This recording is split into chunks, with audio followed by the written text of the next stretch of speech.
আম, লিচু এই ফলগুলা কার না ভালো লাগে, সবার ভালো লাগে। আমারও খুব খুব পছন্দ। আর এটা তো এখন আম লিচুরই সিজন। আমাদের দিনাজপুরে যেমন প্রচুর লিচু হয়, লিচুর জন্য বিখ্যাত, সেরকম আসলে আমও প্রচুর হয়, প্রচুর প্রচুর পরিমাণে আম হয় আমাদের দিনাজপুরে।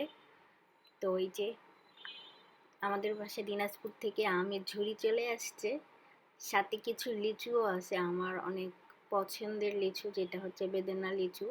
তো এই যে দেখেন, এগুলা হচ্ছে আম। আমার আপু তো বলতেছিল এগুলা হচ্ছে গোপালভোগ আম, আরেকটা কি যেন বলতেছিল।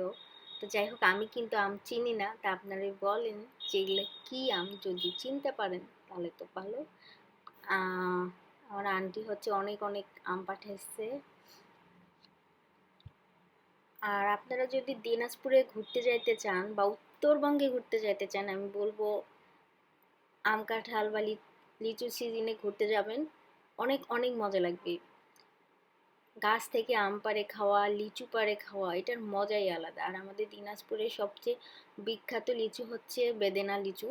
এটার দামও অনেক। আমি আজকে একটা ভিডিও দেখলাম, 50টা লিচু মাত্র 700, মানে মাত্র না, 50টা লিচু 700 টাকা। আমার কাছে মানে খুব অবাক লাগছে। আসলে যে ভাইয়াকে দাম বলছে, আমার ধারণা উনি একটু বেশিই বলছে। যাই হোক, তো এই যেগুলো হচ্ছে বেদেনা লিচু। আর আমি বেদেনা লিচু খুব পছন্দ করি। আমি সাধারণত এই লিচুটাই খাই, অন্য লিচু আমার তেমন একটা ভালো লাগে না। আর আমাদের বাসায় হচ্ছে প্রত্যেক বছরেই লিচু আসে, এবং ফার্স্টে বেদেনা লিচুটাই আসে।